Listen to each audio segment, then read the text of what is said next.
¿Quién propuso estos cuentos? La La, sádica de Mariana. no es cierto. Bueno, uno de ellos.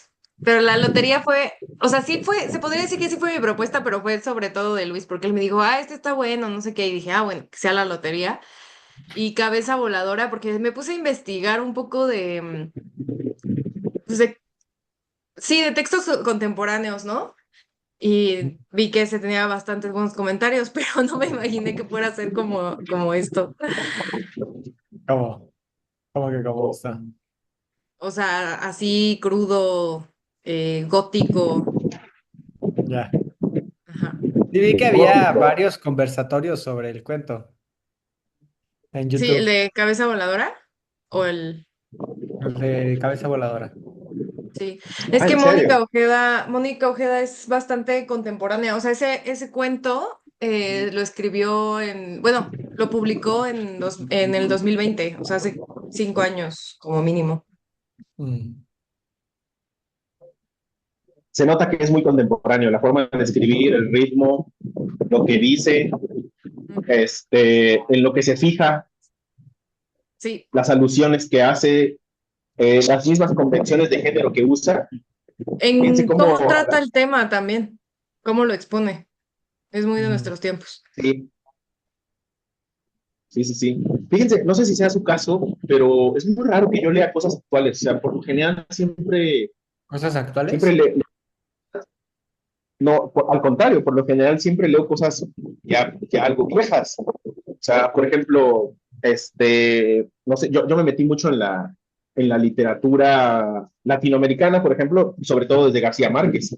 Mm. Hay que pensar que García Márquez tuvo el premio Nobel en el 86, si no me equivoco.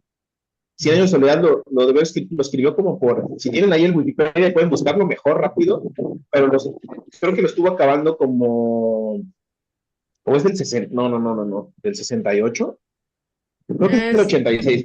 de Cien años de soledad lo sesenta escribió y como en siete. los 67, imagínate. Entonces, me adentro así y mucho de lo de leer, o sea, sí, me puse a leer sagas como de ese estilo, incluso las sagas que más leí como Canción de Hielo y Fuego, pues George Martin escribió el primer libro en el 96. Entonces, eso ya me deja, de entrada ya son 30 años a partir de hoy, ¿no? Pero, pues sobre todo cuando leemos clásicos, o sea, parte de la literatura más interesante es la literatura antigua. ¿Por qué? Porque es la que ya está avalada. ¿Avalada en qué? En que tiene un grado de humanidad. ¿Cómo tiene este grado de humanidad en los clásicos? Son clásicos porque siempre dicen cosas actuales o contemporáneas o que siempre son del día a día y eso los hace clásicos. Sí, Entonces, bien dicen que los bestsellers son como el hit del momento y lo que te dice que es una buena obra es el tiempo, no tanto el gran boom o la gran venta. Que a veces puede coincidir, claro, pero no necesariamente. nos esforzamos en traer a la Fernanda Melchor, en leer a Guadalupe Nettel, nos esforzamos hemos hecho propuestas, por ejemplo, los premios Nobel que han debido en otros países, ¿no? Hemos propuesto a sudafricanos, hemos propuesto a muchos, incluso contemporáneos, pero lo intentamos, pero es muy difícil encontrar ese tipo de literatura Sí, porque no ha pasado la prueba del tiempo. La prueba del ajá. tiempo, sobre todo en la literatura, es muy importante. Lo que más se escribe contemporáneo, ojo, esto es lo que he visto, ¿no? Se escriben más columnas, más periodismo, más crónica, más de ese, es literatura, que para mí también es literatura, pero es más del momento, que es más importante del momento. Y no sé si son este tipo de personas que ya no ve videos de YouTube de ciertas personas si ya tienen una semana de viejos, porque sabemos que las cosas que nos dicen son necesarias al momento, ¿no? Entonces, el paso de la prueba del tiempo es muy importante, sobre todo en la literatura de ficción y de no ficción, por supuesto, pero que no busca tener una proyección de algún tipo político, etcétera, aunque claro que lo tiene, ¿no? Sí. Sí, sí, sí. Y justo yo tampoco leo mucho literatura contemporánea, justo porque es difícil saber con poco comentario, con poca información, pues no sabes muy bien de dónde agarrarte, ¿no? Y sobre todo sabiendo que los libros es como un compromiso, pues no quieres comprometerte con algo que tal vez va a resultar que no es para ti, ¿no? Pero pues sí recomiendo siempre mínimo intentarlo. Y bueno, Bueno, sin justo, embargo, creo que tiene mucho que ver con los que ya somos un poco más lectores, ya más un poco más maduros, porque los que leen juvenil, la literatura juvenil tiene mucho del momento, de la actualidad, aunque sea la misma historia repetida, ¿no? Y yo creo que los jóvenes que leen este tipo de novelas sí leen lo que se escribe casi al momento, ¿no? sí, pero Pero sí tiene que ver mucho con eso. Ah, perdón. lo- pocos libros juveniles que he leído, eh, sí me requirieron como dar otro salto. O sea, yo leí que unos 3, 4 libros juveniles y dije, necesito algo diferente. O sea, como que los vi muy... Los compararía con un poco de Hollywood en las películas, ¿no? Pero pues evidentemente leí muy poco, entonces también tengo poco espectro de comparación. Este, y bueno, ya para adentrarnos en el tema, justo tocando esto de lo contemporáneo y así, pues me pareció, cabe aclarar que aunque yo como que fui la que propuso, no sabía de qué trataba ninguno de los dos cuentos. No los había leído. Y me sorprendió, no sé ustedes, pero me sorprendió lo parecidos que estaban y justo lo que estamos hablando, cómo quizá el de Shirley Jackson, si lo hubiera escrito hoy, hubiera sido el cabeza voladora, ¿no? O sea, no tal cual, pero en el sentido de como 70 años después, porque la lotería fue escrita bueno, publicada en 1948 y Cabeza Voladora en 2020. Entonces, con 70 años de diferencia se tocan un tema prácticamente igual, pero se abordan de forma diferente, ¿no? Y me sorprendió que se parecen tanto.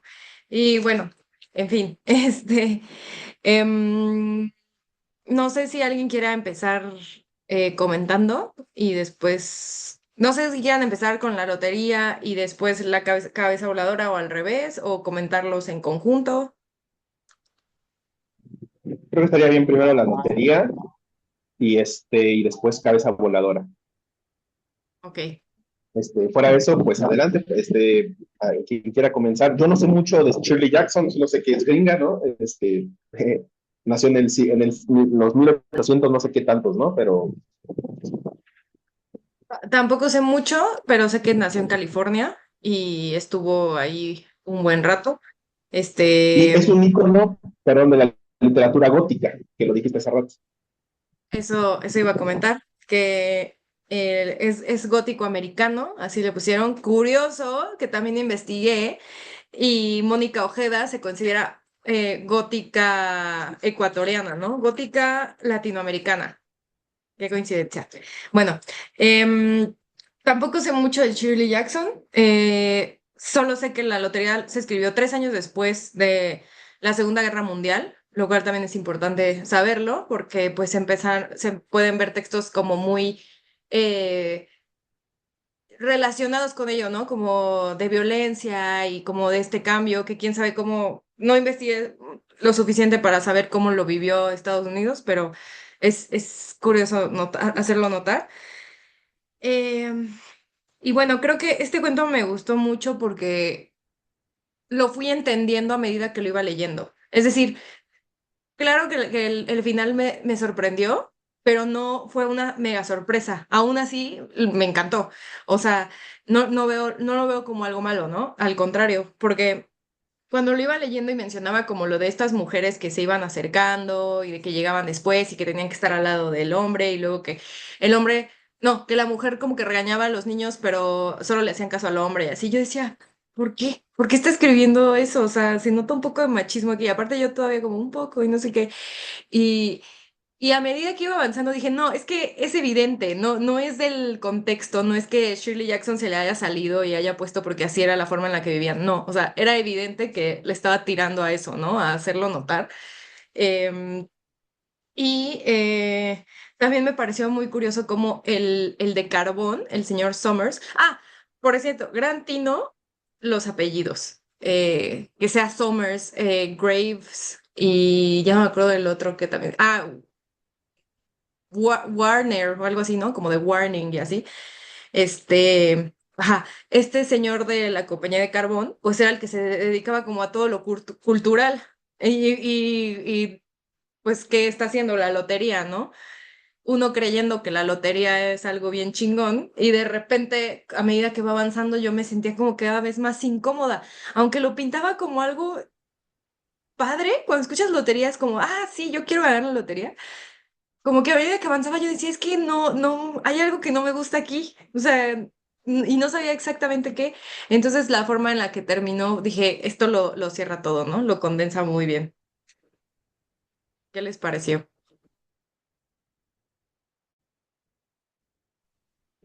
Pues, Ok.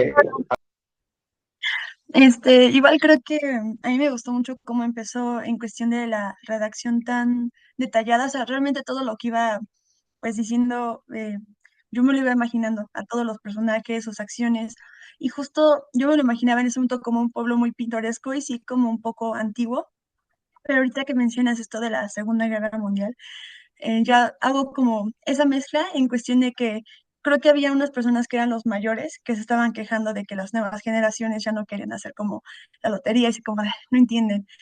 Pero también siento que es algo que hasta qué punto tu tradición, por así decirlo, no te la cuestionas y ya solo lo sigues. Entonces creo que si dices que fue de un contexto tal vez de la Segunda Guerra Mundial, puede que pues tenga que ver mucho con eso, ¿no? De que la gente sigue una ideología, una costumbre y no se preguntan el por qué, sino simplemente como es algo que tienes que ser partícipe, pues lo hacen.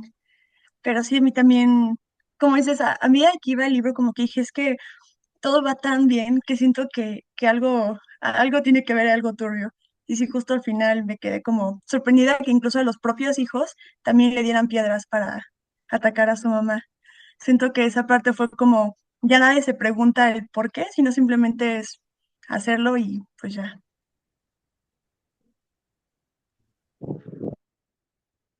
Ah, ¿ahí me escuchan bien?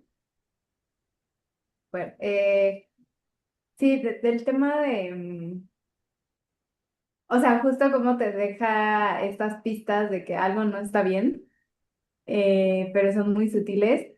Y creo que todo ronda en torno a la intención, ¿no? Porque Summers era como súper dedicado y se abocaba a esto de la lotería y todos como que fielmente creían que era algo que tenían que hacer como tradición.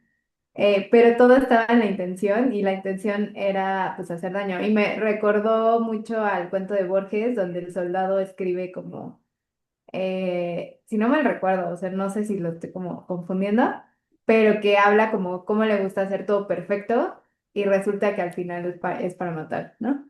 Era así, ¿no? No lo escribe él, ¿Quién pero, lo escribió? o sea, sí lo escribe Borges y sí habla de un personaje así, pero no es que el personaje escriba sobre... Bueno, o sea, bueno, se habla sobre eso, ¿no? Pero es Sí. justo esta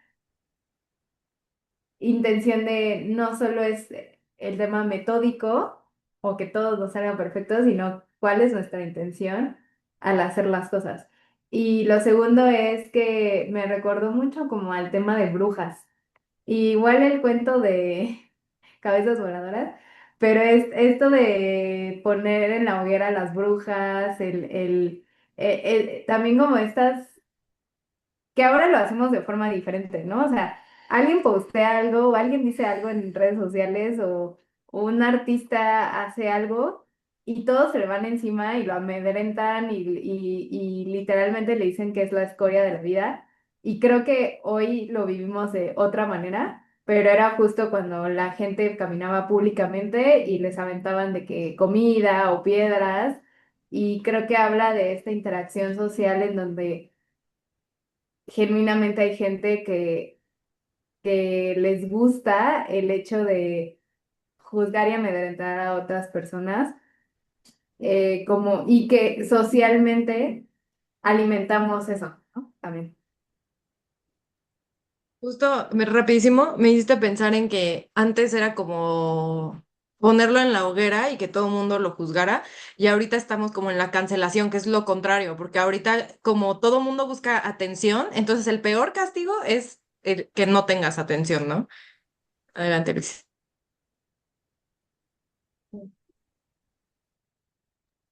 Ahora se me escucha, ¿no? Creo que sí. Este, fíjense qué interesante es este cuento. Este cuento yo ya lo había leído, yo lo había leído hace como ya un buen rato, como por el 2020, 2021 más o menos, y me había impactado, ¿no? Cabe decir que yo ya había olvidado el final, o sea, yo sabía que sucedía una tragedia, pero no recordaba cómo era la tragedia, y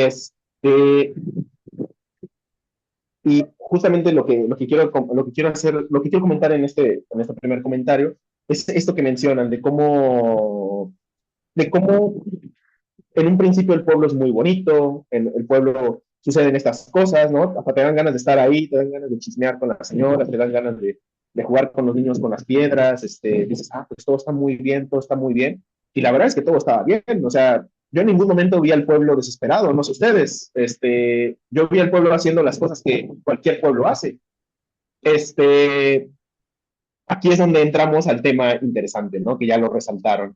Y aquí me gustaría recordar algo que José nos habías comentado hace ya un tiempo, que era sobre, voy a parafrasearle, pero era sobre un ritual de un gato o algo así que tenían que traer. La cosa es que, bueno, si te lo sabes muy bien, pues esto es justamente la frase que tiene que ver con esto, ¿no?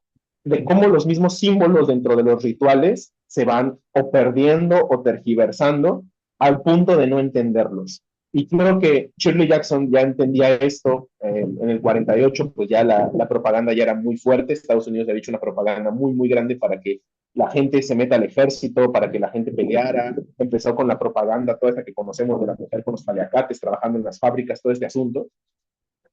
Y pues me resulta muy, muy interesante verlo desde ahí.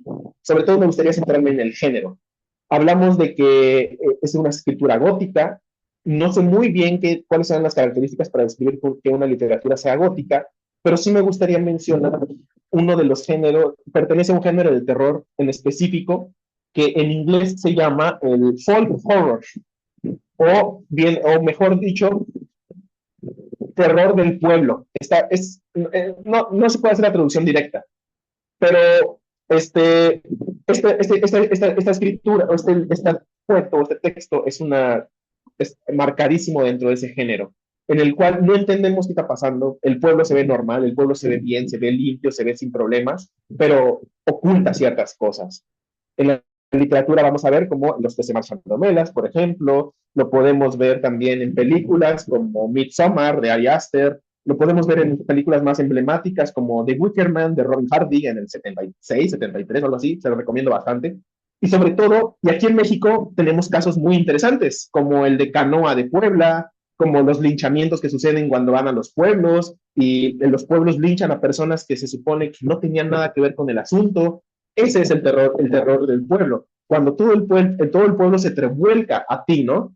Y qué interesante cuando lo vemos desde el personaje de Hutchinson. Fíjate que yo no había visto no había enfocado el texto desde la perspectiva de género, pero sí me parece muy fuerte que tenga o sea, sí está altamente marcada en esa perspectiva.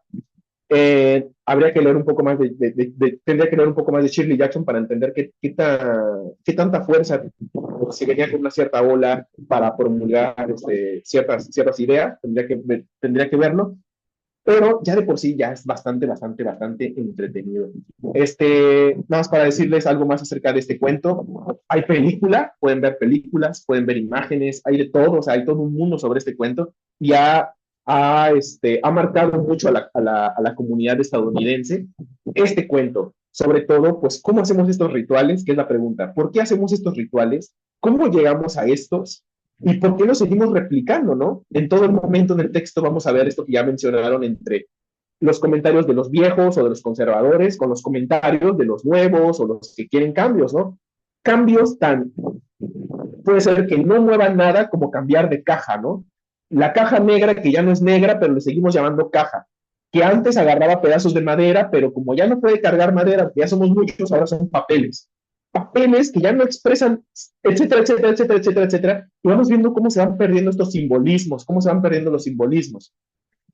Ahora, vamos para terminar mi comentario y abrir un poco más la sesión, me gustaría preguntarles cuál es la diferencia entre que hagamos un ritual con una lotería y sorteemos a ver a quién vamos a pedrear en el pueblo hasta morir, a que hagamos un ritual haciendo una recreación de diferentes días en los que una persona histórica que se llamaba Jesús sufrió todos muchos pasos hasta que llegó a la crucifixión. Díganme qué diferencia tiene que repitamos esto cada año, como lo hacemos, en recreaciones, en representaciones. ¿Cuál es la diferencia entre representarlo? Representamos una crucifixión, representamos una muerte y le asignamos un simbolismo a ello. ¿Cuál es la diferencia entre eso y que apedremos a alguien de la congregación, del pueblo, si es que este ritual nos une, nos da valores, nos da actitudes, nos da evaluaciones, nos da escalas de jerarquización, posicionamiento social, identidad? ¿Cuál es realmente la diferencia si va a tener todos estos mismos propósitos, ¿no? Wow, te metiste en temas densos. No, pero sí, muy, muy bien apuntado. De hecho, justo cuando estaba pues instruyéndome un poco, me salió una página bien interesante que es como de cómo hacer ejercicios de literatura y salió y donde estaba la lotería y una de las para niños, ejercicios de literatura para niños. Y una de las preguntas, más bien la mayoría de las preguntas se centraba en que se entendiera que el tema era cuestionarse las tradiciones, o sea, el por qué hacemos lo que hacemos, cómo crees que reaccionamos en masa, así, y dije, wow, qué interesante. Este, justo yo también iba a decir que, a ver si lo comentamos luego, pero parecía mucho a los que se marchan de Omelas, de que comentándote que está todo perfecto y de repente vas descubriendo lo que realmente sucede, ¿no? Y me gusta mucho porque desde el título ya es como que se burla de nosotros, o sea, ya es como es la lotería, pero no es una lotería, o sea, cuando dices lotería, ni siquiera, incluso si le hubiera puesto el sorteo, todavía sonaba un poco más misterioso, más como que ni tan feliz, pero lotería suena como algo chido, ¿no? Eso, eso me impactó mucho. Y, un dato curioso es que tomando en cuenta estos estadounidenses que veo que sí fue como, es uno de los más grandes textos.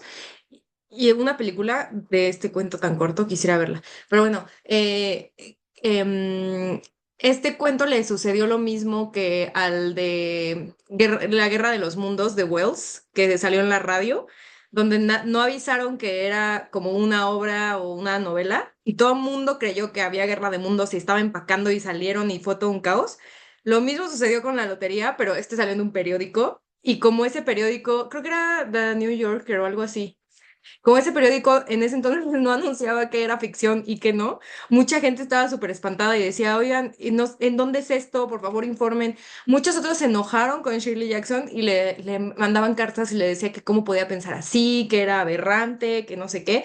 Entonces, también fue todo un fenómeno y fue muy criticado. Incluso en una página leí, no sé qué tan chisme sea esto, pero en una página leí que el papá de Úrsula, K. Le Guin, se quejó de el texto, ¿no? Y ahora ya hasta lo leen en las escuelas, entonces es pues bastante interesante, ¿no? Buena pregunta. Los periódicos de hoy dicen lo que es verdad y lo que no. Lo que se quejaban era de que no decían qué género eran los textos. Entonces mucha gente lo podía confundir con una columna o con una narrativa o así. Y y no sabían que esto era ficción, ¿no? Tal vez debería de estar ese mismo género cuando hablan de columnas, ¿no? Si es de terror, si es ciencia ficción. Este, yo tomo la pregunta de Luis, pero la quisiera, digamos que llevar hacia otro lugar, que es el punto de qué rituales hacemos nosotros, que tal vez en unos años, ¿no?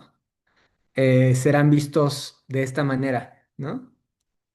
¿Qué cosas para nosotros se nos hacen muy naturales y que tal vez implican este tema de... O sea, porque, a ver, en este caso la comunidad decide por por una creencia, entiendo yo, hacer el bien común, ¿no? Y el bien común con un alto nivel de compromiso, que es asumir la muerte si te toca, ¿no? Y entonces, a ver, podemos decir, bueno, es que está mal que maten a una persona, ¿no? Pero entonces, eh, co- ¿cómo le quitamos esta parte de lo, podría ser amarillista, de que están matando a una persona, a pedradas, ¿no? ¿Y cómo lo llevamos a algo más, mm, ¿cómo decirlo? No sé si más profundo o menos, alarmante, ¿no? Pero sí en la esencia de la situación, ¿no? Que es, o sea, para mí es una comunidad que tiene un alto nivel de organización, ¿no? Civil, cívica, que justamente esa es la palabra, ¿no? Que esta persona tiene tiempo para dedicarle al tema cívico, ¿no? Un gran compromiso de la comunidad y que no solamente es esta comunidad la que lo hace, ¿no? Porque justamente mencionan en el cuento que hay otras comunidades que la lotería dura un día completo, ¿no? 24 horas o más, ¿no? Entonces, ahí esta sociedad está decidiendo eliminar a una persona al año. Este, no, la escritora no se toma la molestia de desarrollar por qué lo hace la sociedad, ¿no? Pero si ponemos en comparación las sociedades, ¿no? En este caso, tenemos esta sociedad que es capaz de todo esto, ¿no? ¿Y en qué sociedad estamos? ¿Nuestra sociedad no es capaz de esto? ¿Nuestra sociedad toma mejores decisiones en comunidad, ¿no? Este, No dejamos morir a la gente en la calle. y ni siquiera es algo organizado, o sea, simplemente son omisiones. O sea, nosotros no decidimos quién muere y quién no muere, simplemente decimos, bueno, yo no, ¿no? Y no hay un compromiso como comunidad, no hay una cohesión, no hay una organización. Entonces, a mí me parece, son como dos puntos, ¿no? Primero ese y el segundo es conectarlo con lo que dice Luis de qué hacemos nosotros, que sí es, o que sí puede ser en algún momento algo que dicen es que cómo es posible que lo hagan, ¿no? Yo lo primero que pienso es, por ejemplo, el tema de las corridas de toros, ¿no? Bueno, apenas en la Ciudad de México se prohibió, ¿no? No estoy seguro si es a nivel nacional, este, pero bueno, todavía hay una cultura culinaria que se mueve alrededor de los animales, ¿no? Entonces, ¿en qué momento, hasta qué punto? O sea, porque todos hemos visto estos documentales de la industria, bueno, no sé si todos, ¿no? Pero hay muchos documentales, ¿no? De la industria de los alimentos, con animales, ¿no? De lo que implica de todo esto. Y de todas formas decidimos no hacer algo diferente, ¿no? Entonces, a mí me parece como interesante justo también pensar cuál era qué es lo que quería la escritora al escribir esto, ¿no?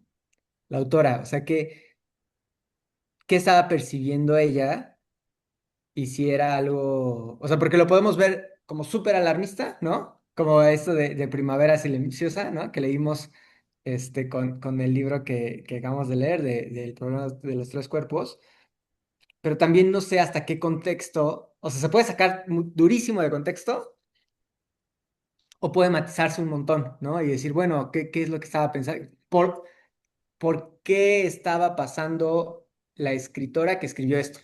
O la autora, ¿no? Entonces, creo que está interesante pensar en eso. La verdad, yo no alcancé a hacer la investigación. Lo haré. Ay, que, que también me acordó de los rituales, por ejemplo, de nuestros ancestros, del juego de pelota, de los sacrificios, que como dice Luis, o sea, son altamente religiosos. eh, Pero, o sea, bueno, por lo menos esta señora no se quería morir y creía que no era justo, ¿no? Entonces, para mí sí eso es algo relevante, en el sentido que para nuestras tradiciones, digámoslo así, era venerada a la persona que hacía estos sacrificios y que creo que también algo que matiza mucho esto es el tema de la escala de valores de la sociedad, ¿no? O sea, creo que a propósito no nos dice por qué porque creo que si habríamos tenido el porqué de que hacen esto, justificaríamos o no las acciones. Y creo que quiere que seamos más objetivos en ese sentido, no sé. No sé, no acabo de entender. Otra pregunta que me hago es, ¿por qué los niños son los que recogen las piedras? O sea, para mí es un mensaje claro de perpetuar la tradición y justo tomar a los niños como en este momento tan crucial en sus vidas, donde en su inconsciente plasman y plantean y implantan el tema de la tradición para que lleguen a ser un Warner que no quieren cambiar, ¿no? Entonces creo que también por eso empieza con los niños recogiendo las piedras.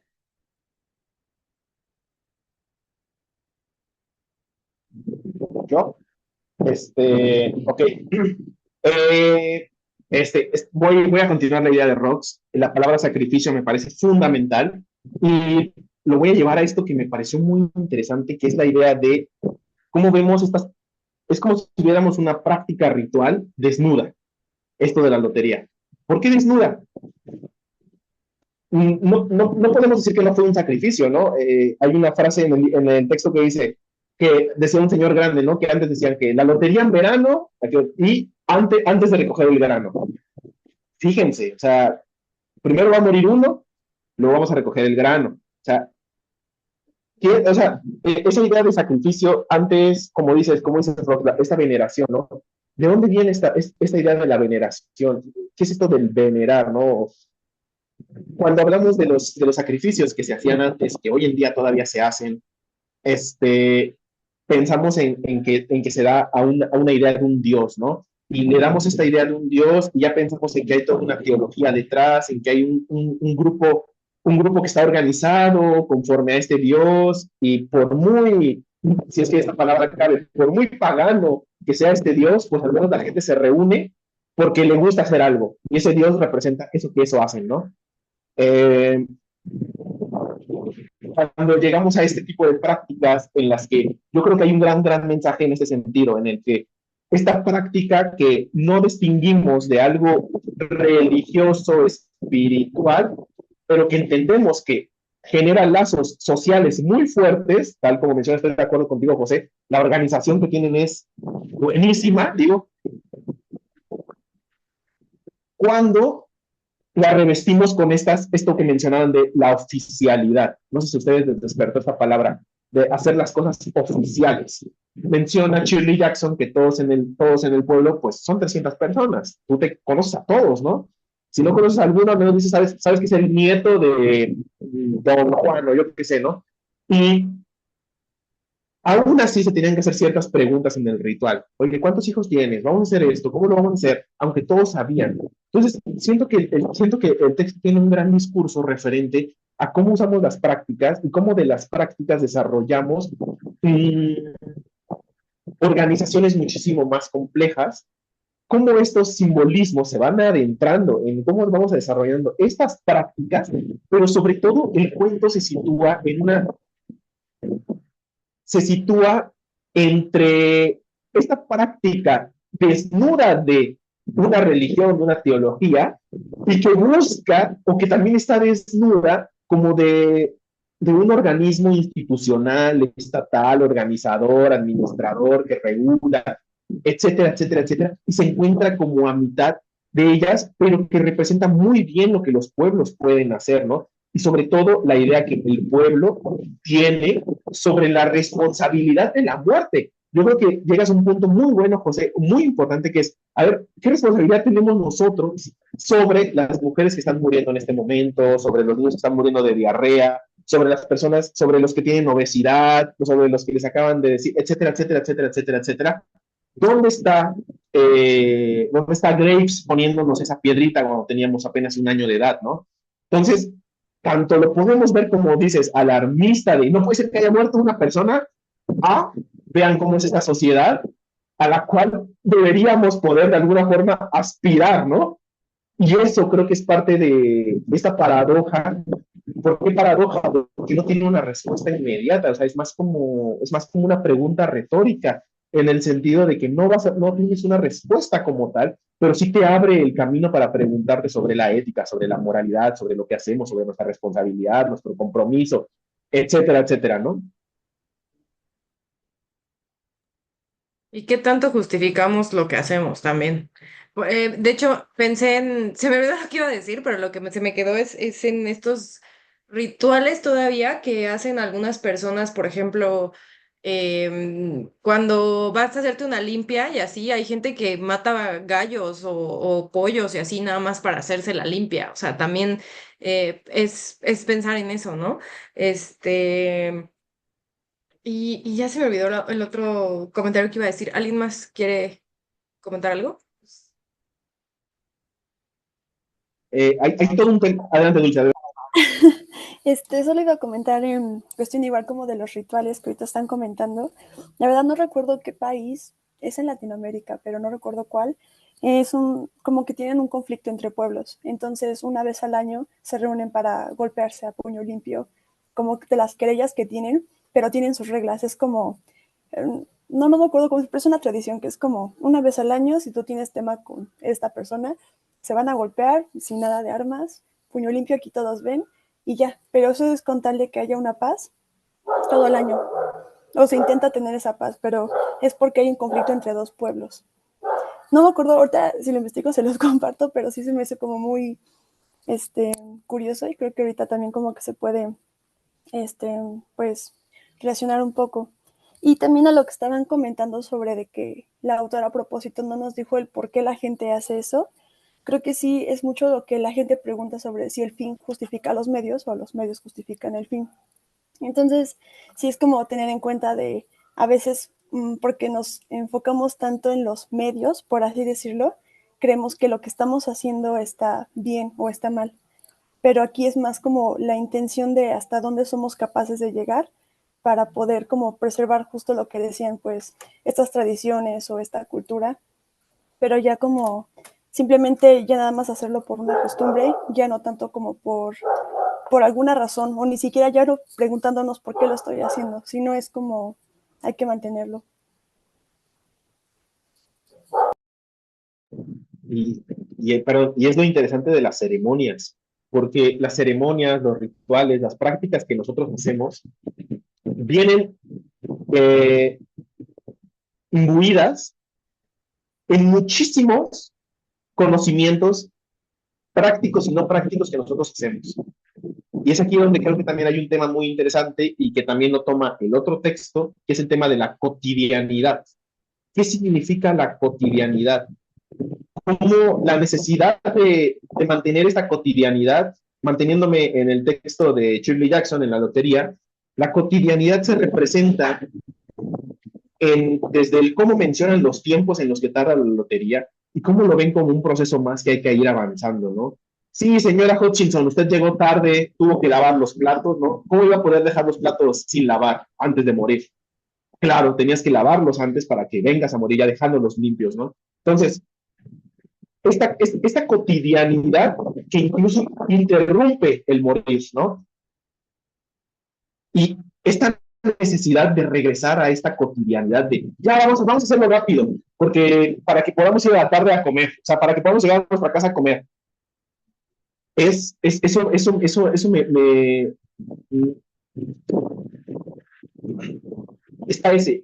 tan difícil abordar la cotidianidad, porque en el momento que quieres abordar la cotidianidad, te sales de esa cotidianidad. Eso para los investigadores sociales es un problema, porque el mismo investigador social viene con sesgos, viene con un desarrollo sociocultural que ya afecta la observación de dicha cotidianidad. Los textos como estos nos permiten navegar entre estos pantanos para observar un poco más a qué nos referimos con esta cotidianidad y cómo es que la necesitamos y cómo al final toda cotidianidad no deja de ser una ceremonia y un ritual. Eso es lo importante, ese es el meollo del asunto. Queremos salir de una ceremonia, de un ritual, para entrar en otra ceremonia y otro ritual, porque necesitamos esa cotidianidad, ¿no? En términos de Ursula K. Le Guin, en Los Desposeídos, hablaría de la mortalidad y la inmortalidad, en la idea de que el inmortal es aquel que no se da cuenta de que existe o que tiene una conciencia sobre lo que está sucediendo, como el pez o cualquier persona que está haciendo su cotidianidad. Cuando te toca estar dormido, cuando te toca acostarte, o te toca intentar dormir, estás tú solo con la almohada, la cotidianidad como que se rompe, como que te preguntas, como que entra el existencialismo, como que entra todo ese abismo o ese vacío, como quieran, no sé si les sonríe o les frunce el ceño, pero nos rompe un poco de la cotidianidad y pensamos en ese momento somos mortales, porque tenemos a la muerte más cerca que nunca, muchísimo más que la señora Hutchinson antes de lavar los platos, ¿no? O lavando los platos. Pero llega el señorcito del cuento de Cortázar y dice, no, todos somos inmortales, porque se va repitiendo.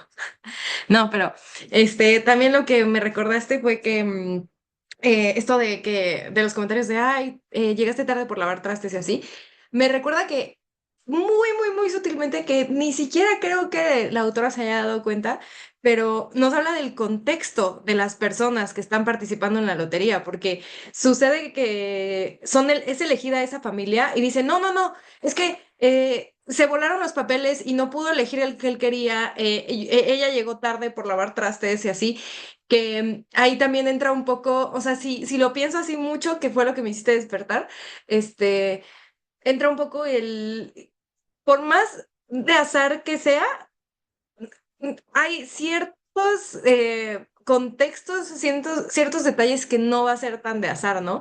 Para empezar, aquí parece que van como en orden alfabético y pues no sé eso qué tanto pueda repercutir, todo esto de que se vuelan los papeles, de que uno llegue tarde, de que tal, tal, tal, pues eso también, que bueno.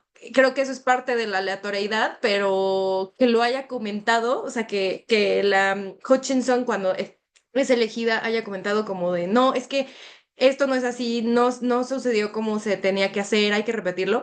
También habla como de las personas que se dan cuenta que no tienen las mismas posibilidades que los demás, ¿no? Que ahora que lo pienso, pues también si tu familia es pequeña y hay una familia y estás compitiendo con una familia de 9 integrantes y así, pues también probablemente se elija a alguien de las 9 integrantes, ¿no? O quién sabe. Pero bueno, ahí ya me estoy debrayando mucho. Si ya no hay más comentarios de este cuento, podemos pasar al otro, que es Cabeza Voladora de Mónica Ojeda. Rápido, repito, escrito en 2020, 72 años después del de Shirley Jackson. También es gótico, pero gótico andino o nuevo gótico latinoamericano, según mis investigaciones. Y bueno, este cuento que habla sobre básicamente una mujer que se encuentra, bueno, que vive un hecho traumático y de ahí va cambiando toda su vida, ¿no? Empieza de una forma que a mí me pegó mucho porque yo siempre estoy como intentando informarme, pero al mismo tiempo cuando me informo y veo todo lo que sucede, entro en una desesperanza horrible. Em, entonces luego digo como, bueno, voy a pausarlo y voy a dejar de ver esto y tal, tal, tal, pero luego sucede el, pero es que tengo que informarme, ¿no? Entonces es como un círculo vicioso. Y aquí la forma en que lo plantea es muy, pues muy, me rompe, ¿no? Porque es como de, ok, le sucede este hecho a la mujer, se encuentra la cabeza de una niña, y lo que le dicen es, no veas las noticias, no veas redes sociales, no veas periódicos, como si eso fuera a arreglar lo que sucedió, ¿no? O sea, como si fuera a incluso a borrar sus recuerdos. Este, y también noté el parecido con el de la lotería en el sentido de que ella sale y creo que lo más diferente es pues, que llegan y la quieren entrevistar, ¿no? Pero más allá de eso, ella se da cuenta que la gente no habla de eso, o sea, que la gente incluso cuenta que en el parque no hablan, no interactúan, ¿no? Y ella lo único que puede pensar es en lo que sucedió y por qué no se habla de eso.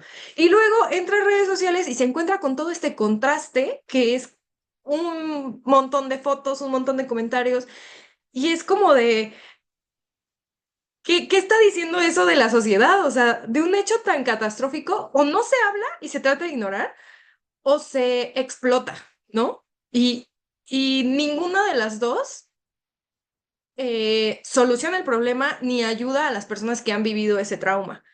Y bueno, a lo largo del cuento me encanta que lo lleve a un punto, creo que de eso es lo gótico, que lo poco que pude leer de gótico es que habla como de temas oscuros, incluso mete un poco de brujería, toca temas como el miedo, la locura y, o sea, como cosas así.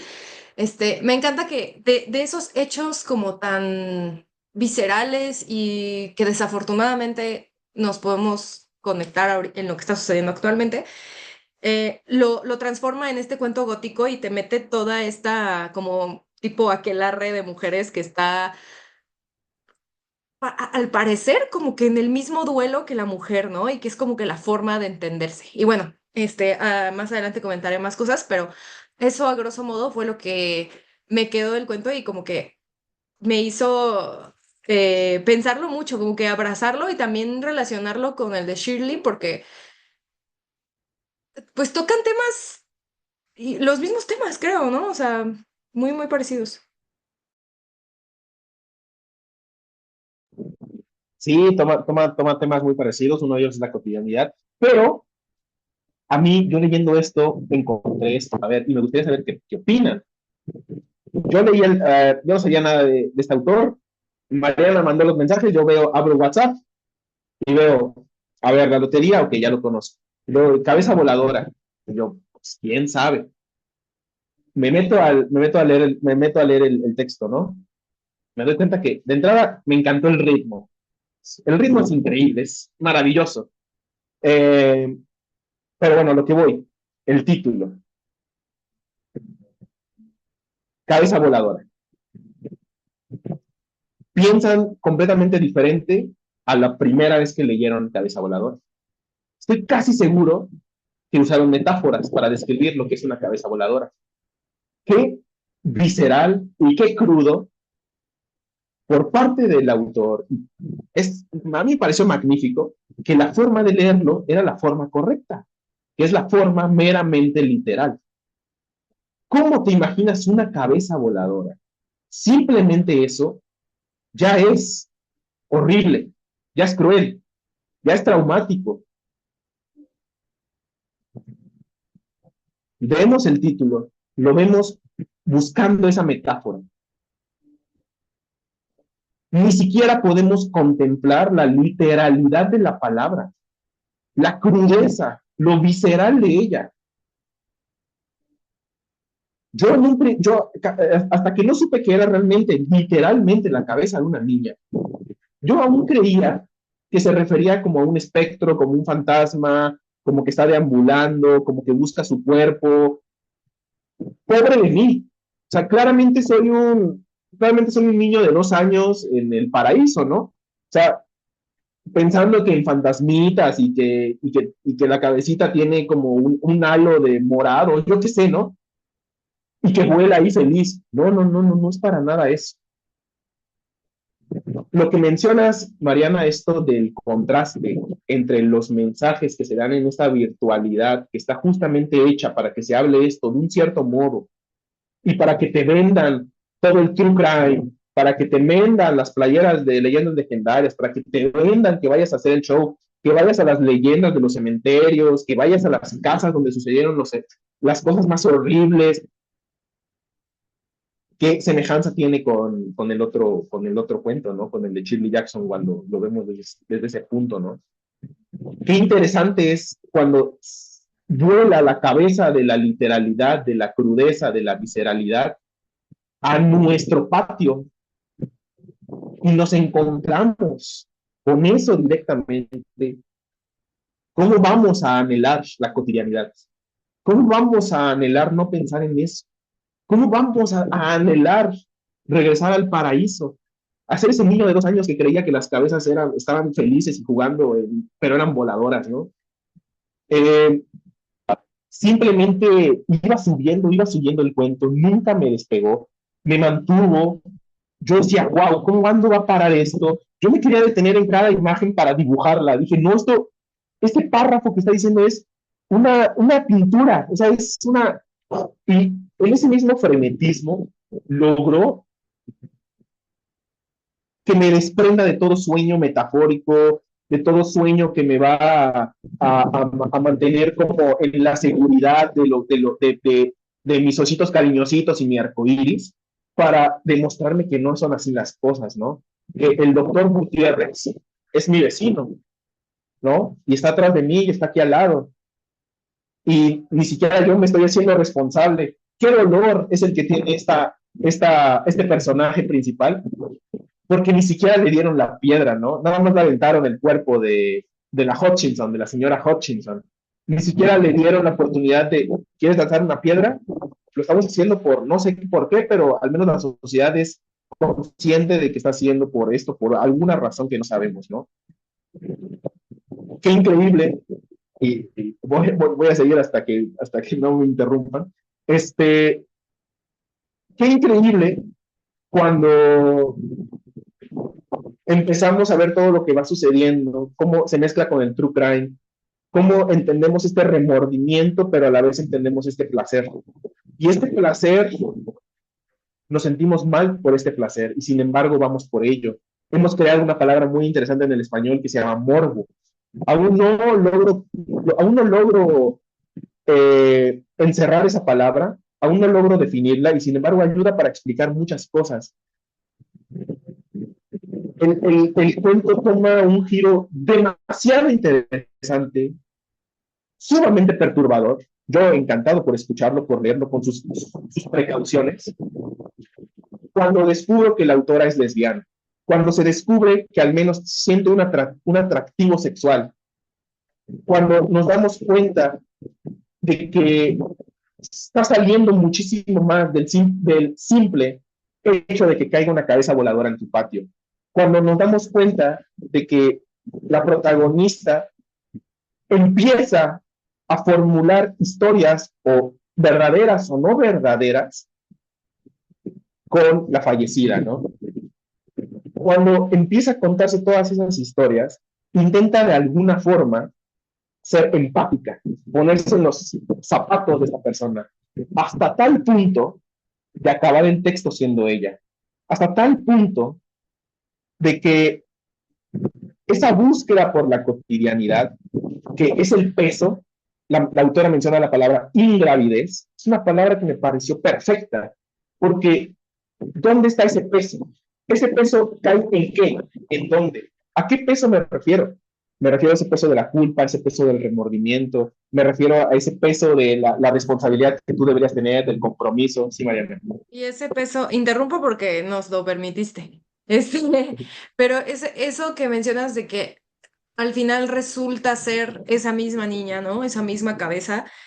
Y otra vez ese peso en donde cae, para mí fue como un cierre perfecto, o sea, perfectamente crudo en el sentido de esto que está viviendo esta mujer va a caer en el patio de alguien más y así en el patio y se va a seguir repitiendo y se va a seguir repitiendo porque estos sucesos se vuelven un fantasma, se vuelven algo casi irreal, ¿no? Que es en lo que como que lo quiere convertir la autora en esto como de las pumas y todo esto, pero que al final es solo nuestra forma de explicar las sensaciones y las emociones que la están invadiendo, porque realmente era un trauma de la vida y ella, su forma de vivirlo fue observando como a esta especie de brujas, a estos rituales, los rituales otra vez, de aplastarse el cuello, de escupirse, de esconderse bajo la mesa, incluso ella, pero observándolas siempre, y justo dice, lo cito tal cual, es, lo cotidiano parecía un animal muerto e imposible de resucitar, que es prácticamente en lo que se vuelve ella, ¿no? En lo que se vuelve la niña, en lo que se vuelven estas mujeres, en lo que se vuelve el día a día. Y creo que en eso también se parece un poco al cuento de Shirley, porque además de que son acciones muy violentas y que impactan en toda la sociedad, también son sucesos que se toman, o sea, ya llegamos a un punto en el que es como, otro muerto, ¿no? Sucedió esto también, ya no se hablan, pero se explotan, este, ya no se cuestionan, ya, o sea, como que ya estamos en un punto de, pues hay gente que vive con ese trauma y los demás que todavía no lo viven, pues casi no les importa, ¿no? Y que la autora lo haya vuelto un fantasma, como estas sensaciones y estas emociones, como un fantasma que acecha el vecindario, me pareció increíble, me pareció un gran tino, porque es como básicamente la oscuridad, ¿no? O sea, cada quien la vive desde su rinconcito, pero atrapa a todos. Y creo que es justo lo que la autora logró. También quería comentar como despierta esto de el terror, del coraje también de pensar en lo que pudo haber hecho por la niña o el coraje de que nadie está haciendo nada o que no importa, la desgracia e incluso la atracción por verlo o por conocer más de ese suceso, por mera curiosidad, pues como que se contagian, ¿no? Y en el cuento lo transmite también, hablando desde el punto, por ejemplo, la curiosidad en las redes sociales o el coraje, pues y el miedo y el terror, como pues las mujeres que están alrededor de ella y así, ¿no? La ignorancia, todo eso. Eh, y bueno, sí, el título, por supuesto que para mí cambió completamente. O sea, cuando yo les digo, no tenía ni idea de que iba a tratar de esto. Y cuando leí Cabeza Voladora, yo creí que era una metáfora, tal como dice Luis, pero metáfora ni siquiera lo relacioné literal con una cabeza, o sea, así. Era metáfora de que creí que la protagonista iba a estar como que volando en su mente y que se iba a tratar como de eso, pero no. Y luego también lo relaciono con el de Shirley, lo de la cabeza, porque también Shirley en la lotería menciona que las cabezas de las familias van y toman el papel. ¿Y aquí qué pasa? Pierden la cabeza, la mujer pierde la cabeza, o sea, ni siquiera hay cabezas en la familia. Y en Shirley Jackson eran las cabezas de la familia que eran los hombres, ¿no? En ese caso.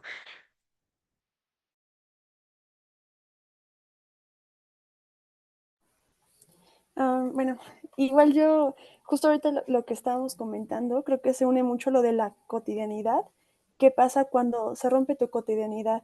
Y creo que es justo el hecho traumático, creo que para una persona, que aquí en este cuento creo que se divide un poquito en cómo se toma de forma externa y pues de forma interna la persona que vive el trauma, ¿no? Que primero ella era como, tenía mucho miedo de todo, el terror, y como dices, pues la gente como que nadie le dice nada, solo es como, no lo veas y tú tranquila, ¿no? Pero justo recuerdo que había algo que se llama, es una teoría, la teoría del espiral del silencio, en el cual que cuando ocurre un hecho traumático, por miedo a ser como cancelados o criticados, las personas empiezan como a no hablar del tema, porque no quieren cargar con la responsabilidad de ahora hablar de ello y que a lo mejor los demás se sientan mal. Justo me acuerdo que una vez un profesor nos contó que cuando ocurrió el ataque de las Torres Gemelas, o sea, él decía, yo me acuerdo que estaba en la universidad, pasaban, o sea, como que todo el mundo estaba tenso porque no sabían qué iba a pasar después, pero nadie hablaba. Era como, era algo dicho, todas las noticias estaban bombardeándose, pero la gente no hablaba tanto de ello. Y es porque como que no quieres asumir esa realidad que está pasando en ese momento. Creo que ese es un punto, pero también justo a mí se me hizo muy interesante que ella incluyera lo de los hashtags, que decía que la gente pues solo posteaba cosas de su intimidad, por así decirlo, mensajes de amigos o ella de sus fotos de justicia para Guadalupe. Tal vez como diciendo, ya estoy haciendo un cambio, ¿no? Pero realmente dijo ella, pues, qué pena que no se puede defender a alguien que pues ya no está vivo, ¿no? Porque ella lo veía más como una invasión a su intimidad, más que pues realmente ayudar a algo.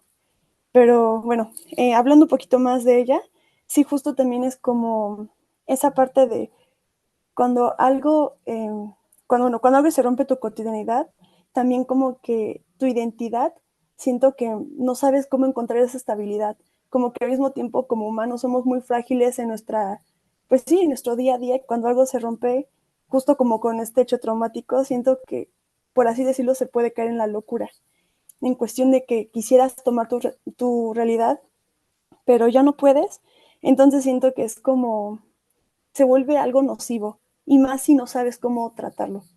O por ejemplo, otro ejemplo, cuando fue el temblor, creo que en el 2017, no me acuerdo en qué noticias vi que normalmente cuando ocurre eso, toda la gente ve, y a mí me pasó, veíamos mucho los videos de los derrumbes y cómo tembló en esta parte de Puebla y cómo se cayó esto de aquí. Y es algo que dices, ¿por qué no puedo dejar de verlo?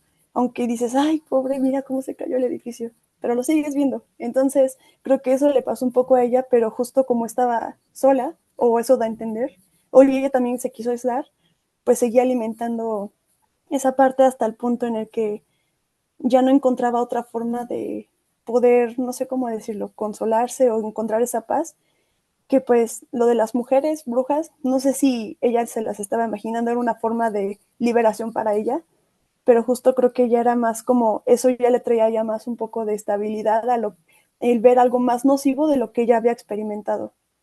Como que siento que hay un punto en el que tenemos un equilibrio entre o vamos mucho a la locura después de un hecho traumático o también pues cambia nuestra perspectiva. Pero sí creo que me llamó mucho la atención también al final de ella, que al final ella pudo encontrar como esa paz, porque por así decirlo su mente o su cabeza ya no estaba en su cuerpo. Y yo lo tomé más como de una liberación, una paz mental, de decir, pues ya. No lo había visto así, lo de la paz y liberación, pero yo creo que es como un conjunto de todo también, ¿no? Y además de si fueron alucinaciones o no estas mujeres, pues también creo que como que se unió a ellas para sentirse acompañada y para no sentirse loca por su trauma, ¿no? Así como de, no soy la única que lo está viviendo y están estas mujeres aquí al lado, entonces voy con ellas. Este, Luis, tengo una pregunta porque mencionaste que descubriste que la autora era lesbiana, pero no sé si te referías a la protagonista o a la autora en sí.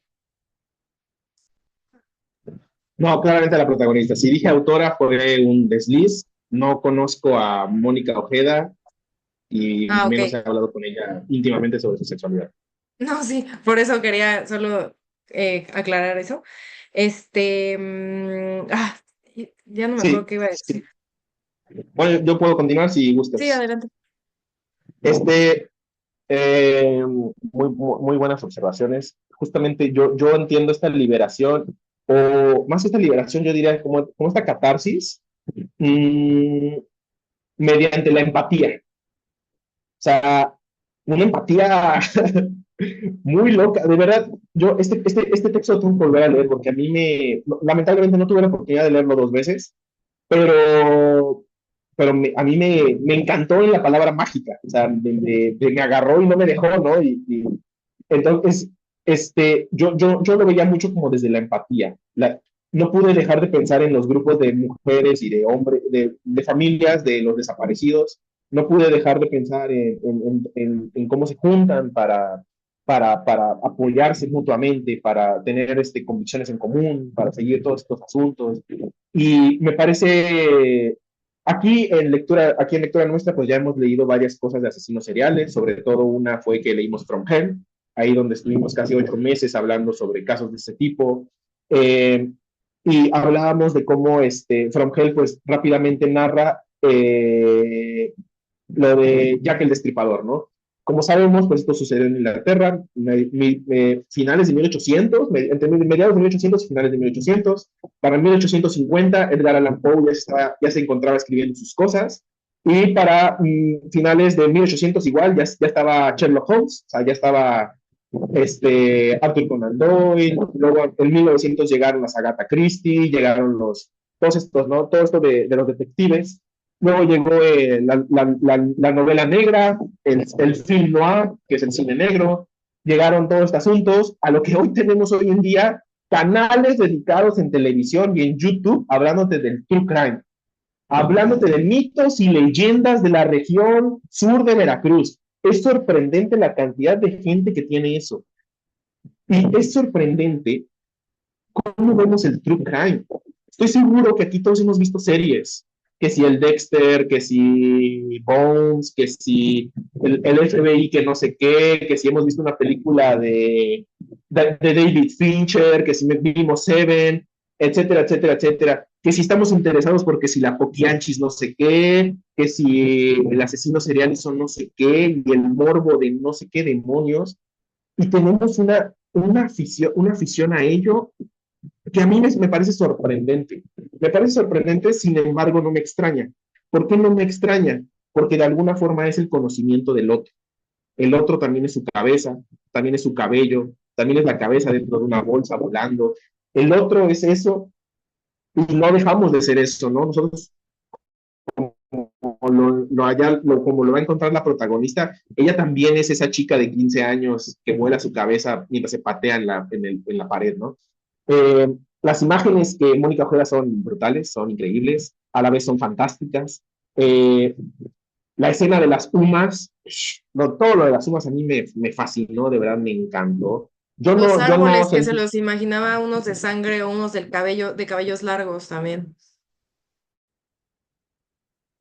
completamente. Ya cuando empezamos el viaje onírico, es una locura, es una cascada que no se detiene hasta que cae la cabeza de ella en su patio, ¿no? Entonces, todas estas, para mí, las sumas, si algo representan, pues es todo el proceso que ella llevó con gente, sin gente, social o no social, sea que la hayan derivado al suicidio, sea que la haya derivado o no al suicidio, pero no deja de ser un periplo, no deja de ser este viaje en el cual se volvió a encontrar a ella misma después de la ruptura de su cotidianidad, hizo todo el proceso, regresó a la escena del crimen. Para los que saben un poco de asesinos seriales saben que eso es muy importante, la relevancia psicológica que esto tiene, el espacio, todos estos Sobre su asuntos, responsabilidad también. completamente. La concepción del remordimiento, no, magnífico. Mónica Ojeda logró poner cosas que tal como mencionan, como bien describiste, Dulce, mantenemos en silencio, ¿no? Mantenemos en silencio tanto porque no estamos listos como no estamos aptos, pero hay algo muy interesante y me voy a mantener con la idea de la cabeza voladora, la idea de la ingravidez, la idea de que no está sujeta, la idea de que no hay un peso. Este peso viene siendo la cotidianidad, algo que te sujete, ¿no? La cotidianidad te sujeta. Tú eres secretaria, entras a las 8, sales a las 6, haces esto, eso te sujeta. Como dices, te da identidad, te da posicionamiento social, y cuando esto se rompe, eres una cabeza voladora, ¿no? No tienes eso sujetado. ¿No? ¿En qué te sujetas? Mónica juega con esto de forma maravillosísima. Sí, es parte de una antología que se llama Las Voladoras, por si les interesa. Es antología de cuentos. Con ese título no sé qué esperar. Recomendación con alertas, pero yo creo que va a estar bastante interesante. Y justo busqué como una entrevista y lo que me salió es una cita de lo que ella dijo que dice, me interesa mucho más el morbo que la elegancia. Entonces, justo tocando los temas que hemos hablado. Em, pues estos cuentos me sorprendió su parecido, me sorprendió también que 70 años después, em, pues sigamos con los mismos problemas, básicamente. Y grandes autoras, grandes, grandes autoras. No sé si tengan algo más que comentar, pero yo me voy con buen sabor de boca de la sesión, pero no del tema que trata el cuento. Habrá que leer más de Mónica Ojeda. ¿Me puedes decir de dónde es? Dices que es de la región de los Andes, ¿no? Es de Ecuador, si no me equivoco, déjame checo rápido. Uf, y Ecuador es de esos países que tienen muchas regiones. O sea, está la Ecuador Es de amazónica, el Ecuador, Ecuador del Pacífico. específicamente de Guayaquil, Mm, Ok, ya, ya sé. pero desde el 17 vive en Madrid. Ok. mira qué interesante, mira Con qué la ley de También interesante. tiene la poemas. Pero, a ver qué tal. Latina. Ujú. Entonces, Este, es Las Voladoras, esta antología, tengo que ir a comprármelo. O sea, De hecho, este cuento pertenece a... Ajá, exacto. sí, es lo que comentaba Vera, que es parte de la antología de las voladoras. También tiene otros cuentos y antologías y poemas, entonces también estará interesante verlo. Igual Shirley Jackson tiene otras historias. La mansión de Hill House, por ejemplo, ya se hizo serie incluso, es de Shirley Jackson.